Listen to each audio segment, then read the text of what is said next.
स्वागत करती हूँ आपका आईसीटी वर्चुअल क्लासरूम देहरादून से। कैसे हैं आप सब लोग? उम्मीद करती हूँ आप सब लोग अच्छे होंगे और अपनी लाइफ में बहुत बेहतर कुछ कर रहे होंगे।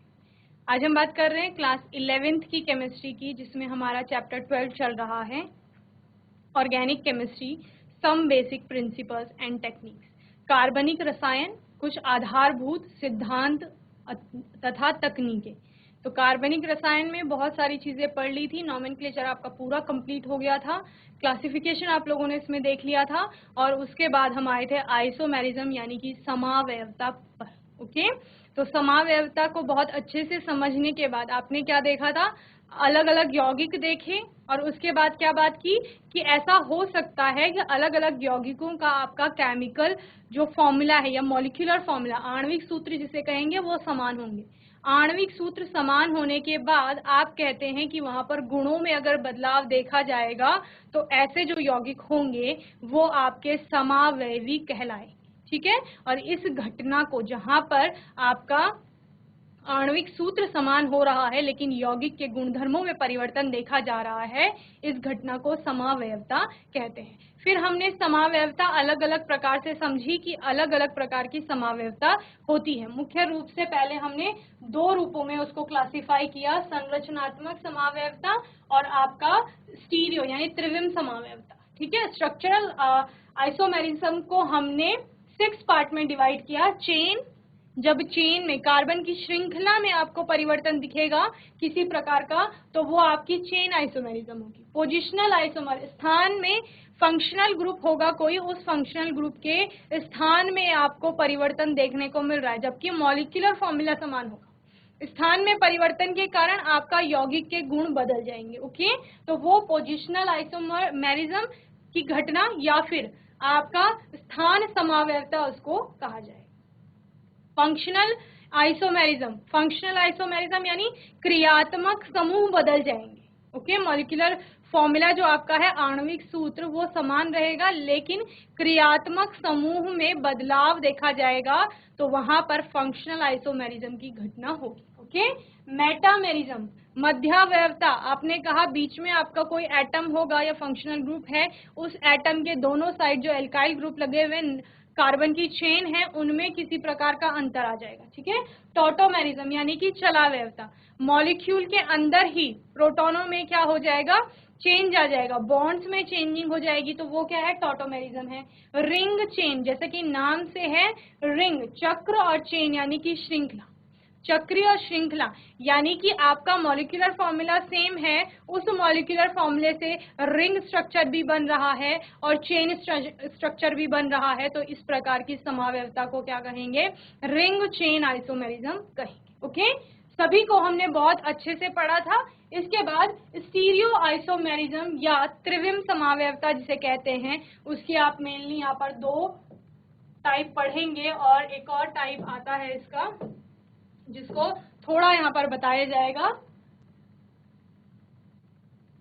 जो आयंस में आपको चेंज लाने को कहेगा। ठीक है, तो आयनाइजेशन या आयनिक आइसोमेरिज्म जिसे कहते हैं। तो पहला है आपका ज्योमेट्रिकल आइसोमेरिज्म यानी कि ज्यामितीय समावयवता, और दूसरा है आपका ऑप्टिकल आइसोमेरिज्म। ये दोनों इसमें बहुत मेन होते हैं आपके 11th क्लास के स्टैंडर्ड के अकॉर्डिंग। तो आपके सिलेबस में ये 2 ही है, तीसरा टाइप में आपको यहाँ पर एक बार समझा दूंगी थोड़ा सा, ताकि आपको एक थोड़ा सा उसके बारे में नॉलेज हो जाए कि वो होती क्या है। ठीक है, तो जल्दी से ये फ्लो चार्ट बनाएंगे, फिर हम एक एक करके, आपने पहले फ्लो चार्ट बनाया, एक बार दोबारा बना लीजिए, फिर हम इस वाले पोर्शन को आज पढ़ेंगे। ठीक है, क्योंकि ये आपने पूरा कंप्लीट कर लिया था विद एग्जाम।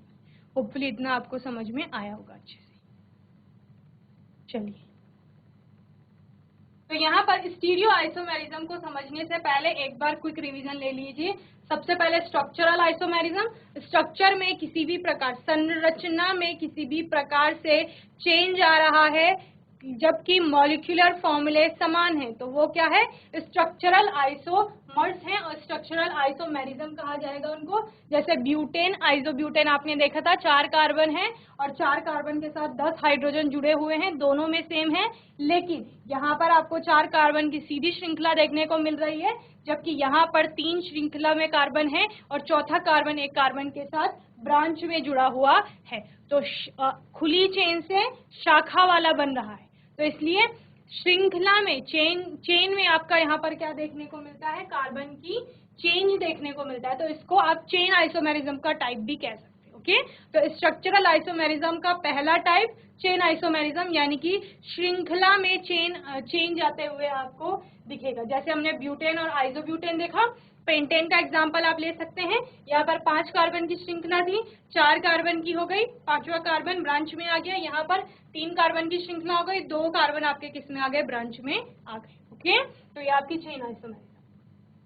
पोजीशन आइसोमेरिज्म, जैसे नाम से स्थान समावयवता, यानी कि अब फंक्शनल ग्रुप के स्थान में किसी भी प्रकार का परिवर्तन आ जाएगा। ठीक है, जबकि मॉलिक्यूलर फॉर्मूला समान है। ओके, और जब फंक्शनल ग्रुप का स्थान बदल जाएगा, स्थान बदलने से उसका नाम भी बदल जाएगा और गुणों में भी किसी न किसी प्रकार का परिवर्तन आपको देखने को मिलेगा। ओके,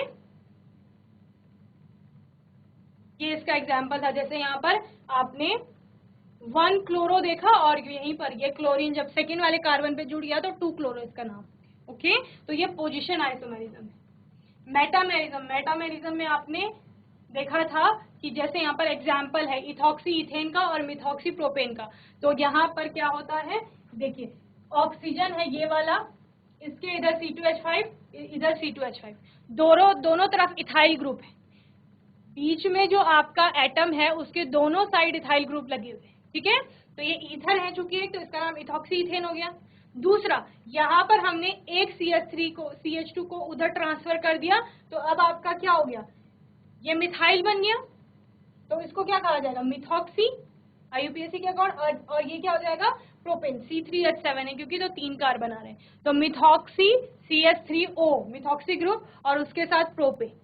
तो इस प्रकार से यहाँ पर मॉलिक्यूलर फॉर्मूला सेम था C4H10O, लेकिन ऑक्सीजन के दोनों साइड जो एल्काइल ग्रुप है उनमें आपका भिन्नता देखने को मिल रही है। इस वजह से ये दोनों एक दूसरे के आइसोमर्स होंगे और इस घटना को आइसोमेरिज्म कहा जाएगा। ओके, टॉटोमेरिज्म चलावयवता जिसे आपका कहा जाता है। ठीक है, तो जब प्रोटॉन के जो स्थान है, पोजीशन है, उसमें चेंज आएगा, बदलाव आएगा इलेक्ट्रॉन या प्रोटॉन के, तो उसको क्या कहा जाता है, आपका टॉटोमर्स उनको कहा जाएगा आपस में, और इस घटना को क्या कहा जाता है, टॉटोमेरिज्म कहा जाएगा। ठीक है, यह होता है इंट्रामोलिकुलर प्रोटॉन ट्रांसफर के कारण। रिंग चेन आइसोमेरिज्म पढ़ी थी आपने, और रिंग चेन आइसोमेरिज्म में क्या हो रहा था, जैसे प्रोपीन और साइक्लोप्रोपेन दोनों का मॉलिक्यूलर फॉर्मूला सेम है, यानी कि 3 कार्बन है दोनों में और 6 आपके क्या पाए जा रहे हैं, हाइड्रोजन पाए जा रहे हैं। Okay, C3H6। ओके, और फंक्शनल ग्रुप आइसोमेरिज्म आपकी होती है, यानी क्रियात्मक समूह समावयवता, जहां पर यहाँ पर आपने देखा था कि ये कीटोन वाला ग्रुप है और इधर एल्डिहाइड है। मॉलिक्यूलर फॉर्मूला सेम है, लेकिन आपका फंक्शनल ग्रुप में चेंज आ रहा है, तो इसको क्या कहा जाता है, फंक्शनल ग्रुप आइसोमेरिज्म। ओके, तो यानी कि क्रियात्मक समूह समावयवता इसे कहा जाएगा। ओके, चलिए, तो ये आपके 6 टाइप्स हो गए किसके, स्ट्रक्चरल आइसोमेरिज्म के, यानी संरचनात्मक समावयवता, जहां पर आपने क्या कहा कि संरचना में परिवर्तन आ रहा है। ठीक है, संरचनात्मक समावयवता यानी संरचना में परिवर्तन आएगा। ओके, चलिए अब बात करेंगे स्टीरियो आइसोमेरिज्म, यानी कि इसको कहा जाता है आपका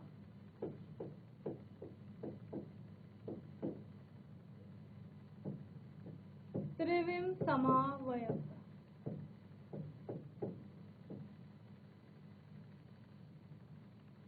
तो बच्चे, स्ट्रक्चरल आइसोमेरिज्म में हमने क्या कहा, स्ट्रक्चरल आइसोमेरिज्म में हम देख रहे थे स्ट्रक्चर में परिवर्तन आ रहा है। स्ट्रक्चर में परिवर्तन आने का कारण क्या है, बॉन्डिंग चेंज हो रही है। हम कह रहे थे कि हमारे पास A, B, C, D 4 प्रकार के एटम हैं जो आपस में जुड़े हुए हैं, और इसमें अगर A B से जुड़ा है, B को फिर D से जोड़ देंगे और D को C से जोड़ देंगे, तो है तो इसमें भी अभी भी A B C D 4 ही हैं, लेकिन बॉन्डिंग में चेंज आ गया। बॉन्डिंग में चेंज हमें दिख रहा है चूंकि सामने से, या स्ट्रक्चर में परिवर्तन आ गया, इस वजह से ये स्ट्रक्चरल आइसोमेरिज्म थी, यानी संरचनात्मक समावयवता। लेकिन यहाँ पर बॉन्डिंग में किसी प्रकार का चेंज नहीं आएगा, यानी ए बी से ही जुड़ेगा, बी आपका सी से ही जुड़ेगा, सी डी से ही जुड़ेगा। लेकिन अब जुड़ने का जो आप क्या कहेंगे अरेंजमेंट है, स्पेटियल अरेंजमेंट जिसको आप कहते हैं, ठीक है, यानी प्लेन में, ओके, उस प्लेन में चेंज आ जाएगा। यानी अगर ए बी से जुड़ करके सी और डी बना रही है, सी और डी के साथ भी जुड़ रही है, ए सी से जुड़ रहा है, बी आपका डी से जुड़ रहा है, तो दूसरा स्ट्रक्चर भी ऐसा ही होगा, ए बी से ही जुड़ रहा है, लेकिन ये डी शायद इस प्रकार से जुड़ रहा होगा और सी इस प्रकार से। तो बॉन्डिंग में चेंज नहीं आया किसी भी प्रकार से, लेकिन जिस प्रकार से वो जुड़े थे उसमें किसी प्रकार का परिवर्तन आ गया जब आप उसको देख रहे हैं। तो ये भी आपकी क्या होगी, समावयवता होगी, और इस प्रकार ये दोनों मॉलिक्यूल एक दूसरे के क्या हो जाएंगे, समावयवी हो जाएंगे, और इसी को क्या कहा जाता है, आपका त्रिविम समावयवता कहा जाता है, ठीक है। This type of isomerism arises in compounds having the same chemical formula, chemical formula same है बट डिफरेंट ओरिएंटेशन, ओरिएंटेशन में चेंज आ गया, ओरिएंटेशन में चेंज आ गया, ठीक है। डी पहले ऊपर की साइड में था, अभी नीचे की साइड को हो गया, जबकि सी ऊपर था, ऊपर ही है। तो इस प्रकार ये डी वाले की पोजीशन आप देखिए, इसमें किसी प्रकार से चेंज आ गया है, इसका अर्थ क्या है कि उसके ओरिएंटेशन में चेंज आया है। डिफरेंट ओरिएंटेशन, ओरिएंटेशन भिन्न हो जाएंगे of the atom belonging to the molecule in 3 dimensional space. 3 dimensional space, 3D dimensional space की बात करेंगे अगर, उस 3 डायमेंशनल स्पेस में आप जब मॉलिक्यूल को रखेंगे तो उसके ओरिएंटेशन में किसी प्रकार का चेंज आएगा उन एटम्स के जो आपके इस मॉलिक्यूल में पाए जा रहे हैं। तो इन्हीं को आपका क्या कहा जाएगा, the compounds that exhibit stereoisomerism are often referred to as stereoisomers. जो आपके यौगिक होंगे, कंपाउंड होंगे, वो जब स्टीरियोआइसोमेरिज्म दिखाएंगे तो ऐसे यौगिकों को आपका स्टीरियोआइसोमर्स कहा जाता है। This phenomenon can be further categorised into 2 सब टाइप्स। मेनली ये 2 सब टाइप्स में आपका डिवाइड होता है, क्लासिफाई होता है।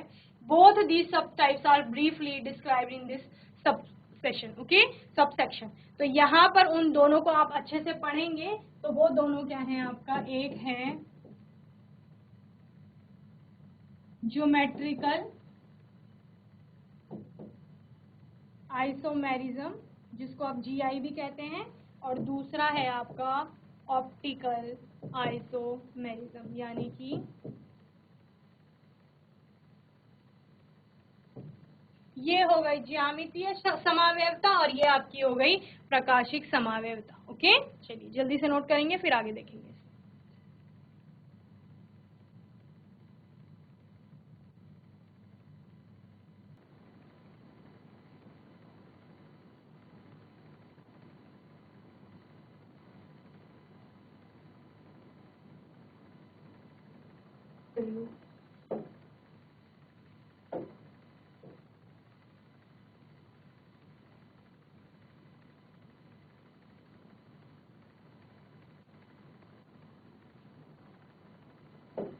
तो आपका ज्योमेट्रिकल आइसोमेरिज्म यानी कि ज्यामितीय समावयवता,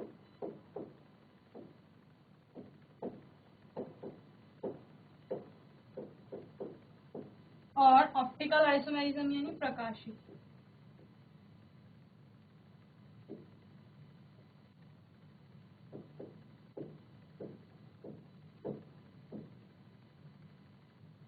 ओके, तो यहाँ त्रिविम समावयवता में कौन कौन से पॉइंट आपको समझ में आए।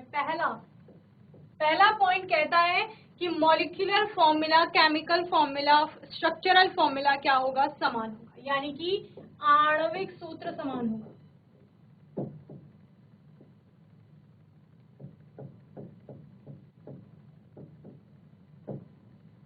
आणविक सूत्र आपको जितने भी समावयवी मिल रहे हैं, जिनमें कि आपको त्रिविम समावयवता देखने को मिल रही है, उनमें आणविक सूत्र समान होगा। तो समावयवता में बेसिक ही यही है कि आणविक सूत्र तो समान होने ही वाला है।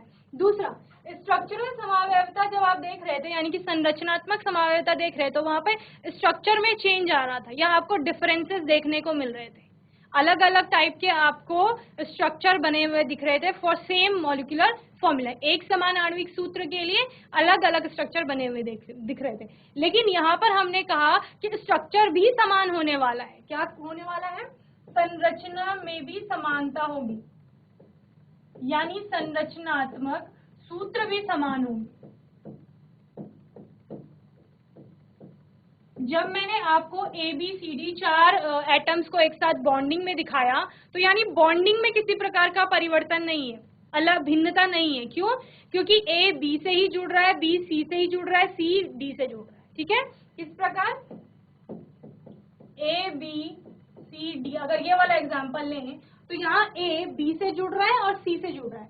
C की बात करेंगे तो ये A से ही जुड़ रहा है, B की बात करेंगे ये A और D से जुड़ रहा है, और D की बात करेंगे वो B से जुड़ रहा है। तो इसका जो त्रिविम समावयवी होगा वो क्या कहेगा कि A को B से ही जोड़ना है, इस B को D से जोड़ना है, इस A को C से जोड़ दीजिए। तो यही है, बॉन्डिंग अभी भी सेम है, लेकिन आपका जब हम थ्री डायमेंशनल प्लेन में इसका ओरिएंटेशन देखेंगे, त्रिविम स्थिति देखेंगे, तो वो त्रिविम स्थिति में क्या होती है? भिन्नता देखने को मिलती है। तो तीसरा पॉइंट क्या हो जाएगा आपका कि त्रिविम स्थिति में भिन्नता।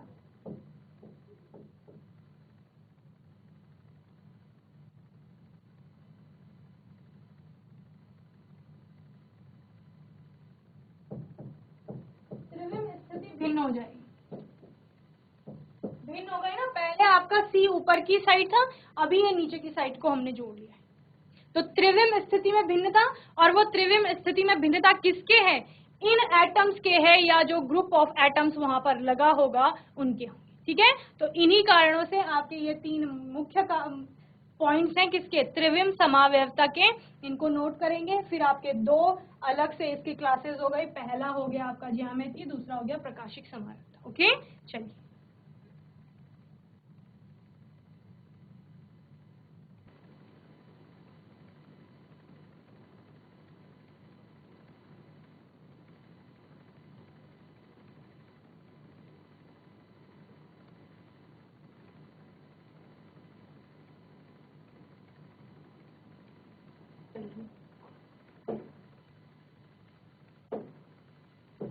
तो यहाँ पर त्रिविम समावयवता को पहले हम दो टाइप से देखते हैं। एक आपका होता है कॉन्फिगरेशनल,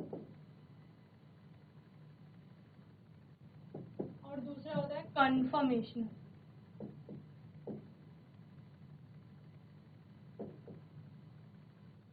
कॉन्फिगरेशनल और कन्फर्मेशनल में आपका आता है कॉन्फिगरेशनल यानी जो सेपरेबल होते हैं,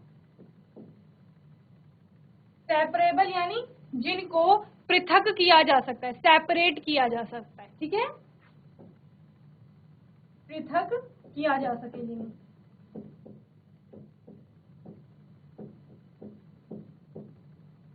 पृथक कैसे कर सकते हैं? दोनों समावयवी को अलग अलग आप देख सकते हैं। ठीक है, तो समावयवता देख लेंगे। कन्फर्मेशनल यानी कि नॉन सेपरेबल है, जो यानी कि जिनको पृथक नहीं किया जा सकता।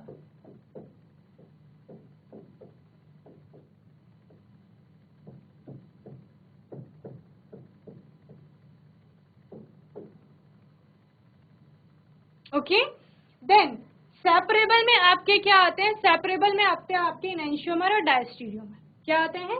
दो आते हैं। एक आता है इनैंशियोमर और दूसरा आता है आपका डायस्टीरियोमर। इनैंशियोमर्स कौन से होते हैं? जो मिरर इमेज होते हैं।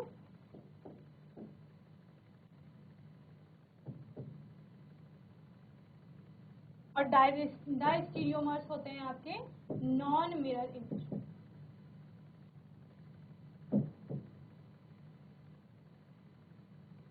Mirror image, non mirror image समझते हैं आप लोग? ठीक है, जैसे मिरर लगा करके दर्पण लगा देंगे बीच में, तो अगर एक मॉलिक्यूल को रखेंगे यहाँ पर, तो दूसरा जो दर्पण में दिखेगा मॉलिक्यूल। ठीक है, अगर आप कह रहे हैं कोई मॉलिक्यूल है जिसमें A और B जुड़े हुए हैं, बीच में दर्पण लगा देंगे तो किस प्रकार बनेगा? B इधर आ जाएगा, A इधर आ जाएगा। तो ये दोनों कैसे हैं? मिरर इमेजेस है ना एक दूसरे के, मिरर इमेजेस हो गए, तो यानी ये इनैंशियोमर में आएंगे। ओके, अगर ए बी है और उसके बाद बी ए को हम यहाँ जोड़ देते हैं। तो इस प्रकार ये दोनों एक दूसरे के मिरर इमेजेस नहीं है, तो यानी ये क्या हो जाएंगे, आपके डायस्टीरियोमर्स हो जाएंगे, non mirror images. Okay, clear है? तो इस प्रकार हमने इनको क्लासिफाई कर दिया फिर से।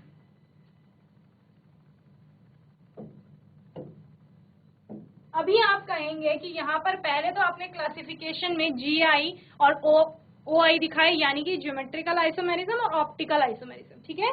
अभी आप इनैंशियोमर डायस्टीरियोमर्स बता रहे हैं, तो यही इनैंशियोमर्स आगे जाकर क्या बनते हैं, ऑप्टिकल आइसोमर्स बनते हैं। वहीं डायस्टीरियोमर्स जो हैं वो ऑप्टिकल आइसोमर और GI यानी ज्योमेट्रिकल आइसोमर्स बनते हैं। ओके, क्लियर है? चलिए जल्दी से नोट कीजिए।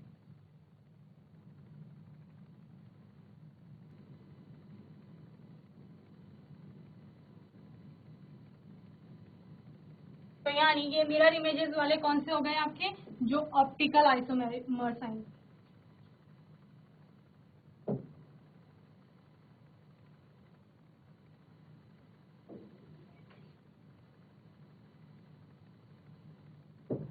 ओके, और यहाँ पर डाइस टू नॉन मिरर इमेज कौन से होंगे, ऑप्टिकल भी हो सकते हैं और ज्योमेट्रिकल भी हो सकते हैं। यानी ज्योमेट्रिकल आइसोमर्स जो होते हैं वो आपके डायस्टीरियोमर्स होते हैं, ठीक है, यानी कि उनकी मिरर इमेज नहीं बनती। वहीं जो ऑप्टिकल आइसोमर्स होते हैं जिनमें प्रकाशिक समावयवता देखने को मिलती है, वो मिरर इमेज भी हो सकते हैं और कहीं कहीं मिरर इमेज नहीं भी होते। तो यही मिल गए हमें ऑप्टिकल और ज्योमेट्रिकल। ओके, अभी हम इनको और अच्छे से समझेंगे, पहले इसको जल्दी से नोट कर लीजिए।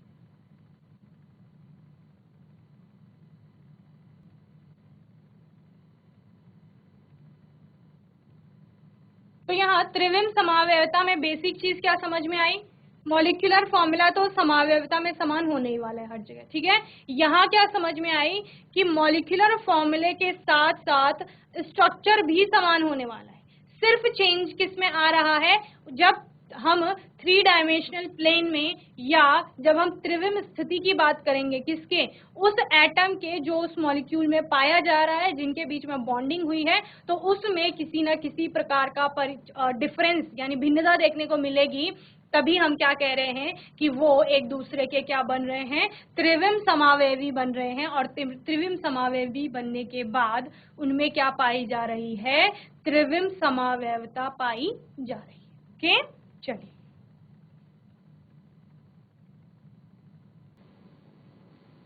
त्रिविम समावयवता में आपका पहला आता है ज्यामितीय समावयवता या ज्योमेट्रिक आइसोमेरिज्म।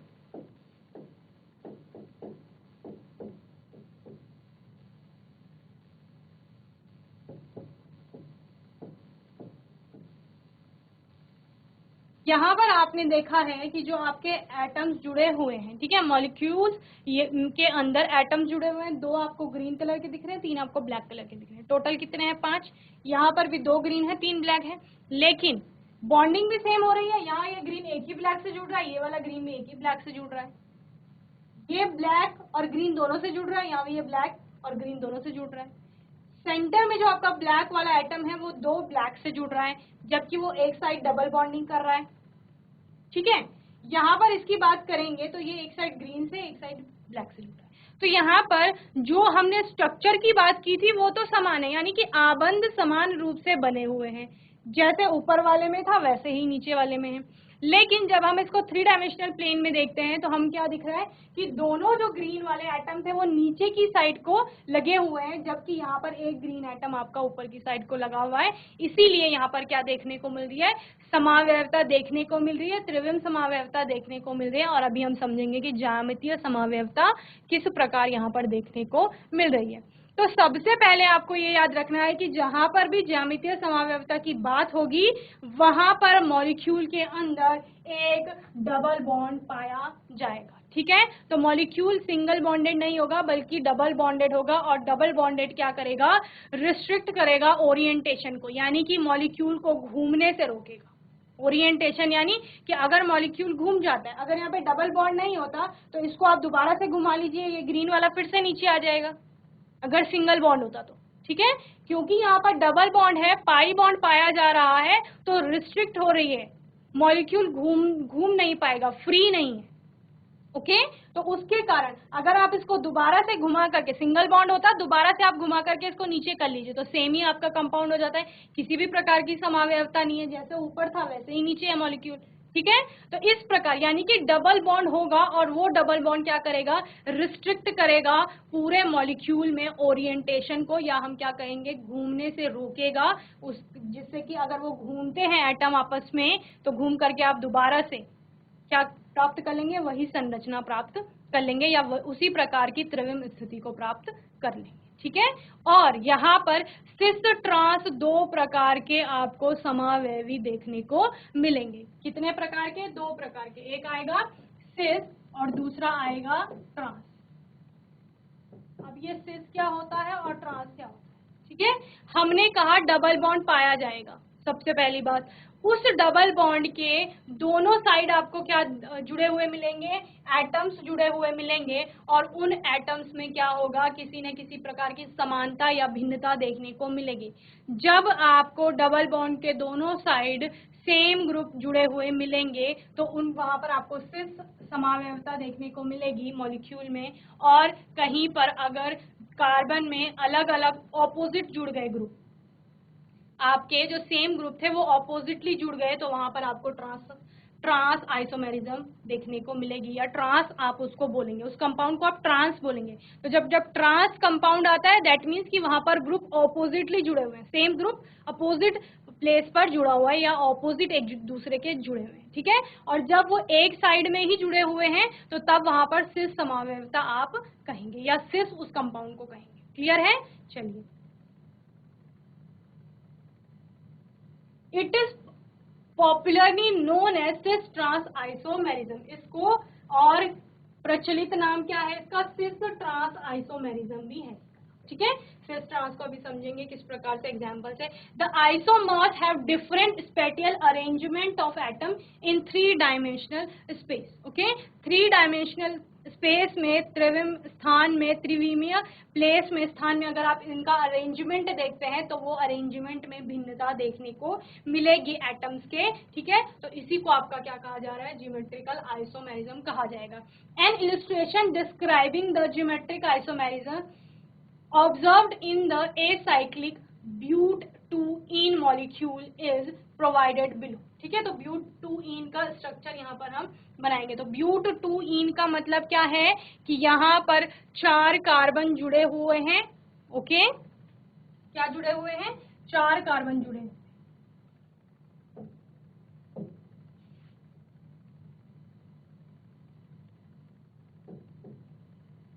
तो ब्यूटूइन यानी कि 2 और 3 के बीच में, अगर हम इधर से नंबरिंग करें 1 2 3 4, तो 2 और 3 के बीच में आपका डबल बॉन्ड आ रहा है, ओके।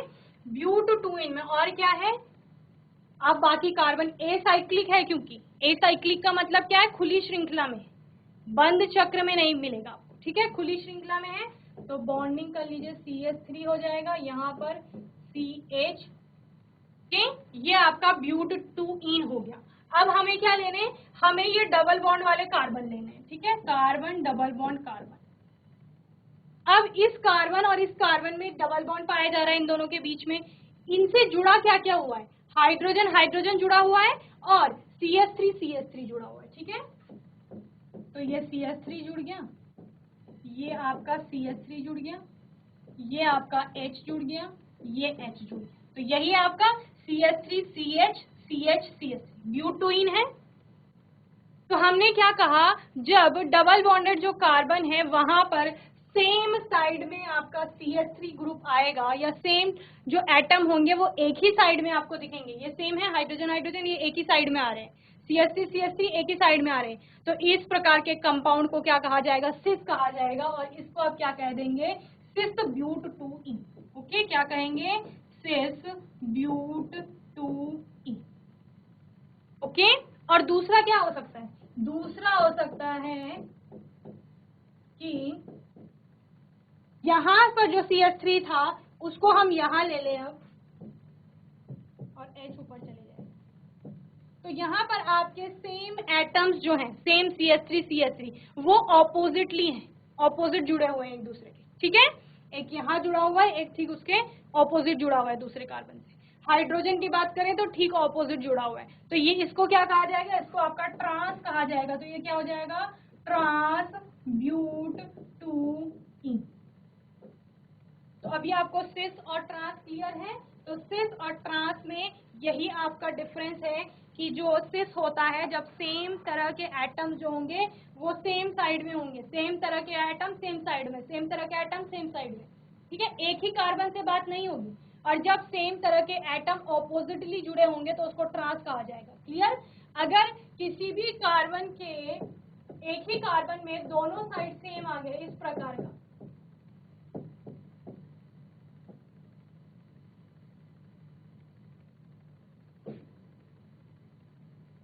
यहाँ पर अगर आपके सेम आ गए कोई ग्रुप, सपोज हमने यहाँ पर ए और ए आ गया, तो इस प्रकार के ग्रुप जो बनेंगे, इस प्रकार का यौगिक होगा, उसमें आपको ज्योमेट्रिकल आइसोमेरिज्म देखने को नहीं मिलेगी। उसमें पहला पॉइंट यही है कि आपका कार्बन के जो दोनों साइड है वो अलग अलग ग्रुप जुड़ने चाहिए, ओके, सेम ग्रुप नहीं होने चाहिए।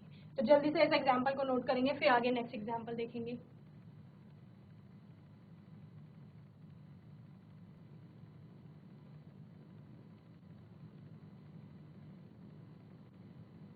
तो एक पॉइंट नोट कर लीजिए, 2 groups on each carbon must be different.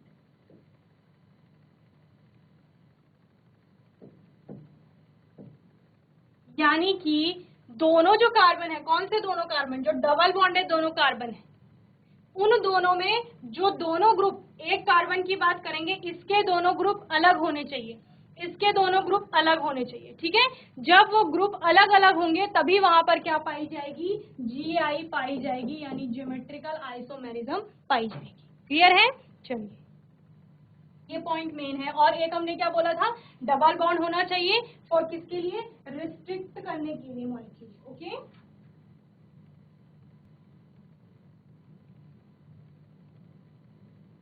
चलिए एक और एग्जांपल लिख लेते हैं, 1,2-डाई क्लोरो इथीन। इथीन यानी आपका C double bond C, okay, यहाँ पर Cl है, यहाँ पर भी Cl है, यहाँ पर H है, यहाँ पर आपका H, ओके। तो ये क्या हो गया, सिस हो गया, सिस 1,2-डाई क्लोरो इथीन। और इसी का ट्रांस कैसे हो जाएगा,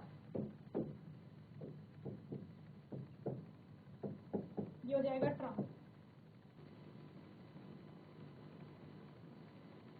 तो ये सिस है, इसका ट्रांस कैसे हो जाएगा, इस प्रकार से हो जाएगा, क्योंकि क्लोरीन देख रहे हैं आपको दोनों जगह ऑपोजिट है, ठीक है। यहाँ पर भी दिख रहा है Cl सेम साइड में, लेकिन अलग अलग कार्बन पे, ये ध्यान रखना है, एक कार्बन पे अलग अलग एटम, एक कार्बन पे अलग अलग एटम, ठीक है। डबल बॉन्ड है, डबल बॉन्ड से कार्बन जुड़े हुए हैं, ये मेन है, ओके। तो ये आपका एक और एग्जांपल हो गया GI का, यानी ज्योमेट्रिकल आइसोमेरिज्म। तो होपफुली आपको स्टीरियो आइसोमेरिज्म अच्छे से समझ में आ गया होगा, त्रिविम समावयवता, और उसका पहला टाइप जो हमने देखा, geometrical isomerism, okay. Geometrical isomerism को और अच्छे से डीपली पढ़ेंगे अपने आने वाले सेशंस में, और आगे जो आपका सेशन होगा उसमें हम कुछ क्वेश्चन आंसर्स लेकर चलेंगे, और आपको बताना है कि किस प्रकार उनका आंसर दिया जाएगा, या कोई क्वेश्चन अगर एग्जाम में पूछा जाएगा तो हम किस प्रकार उसका आंसर लिखेंगे, वो नेक्स्ट सेशन में हम लोग पढ़ेंगे, ओके। और तब तक के लिए ICT वर्चुअल क्लास से जुड़ने के लिए धन्यवाद।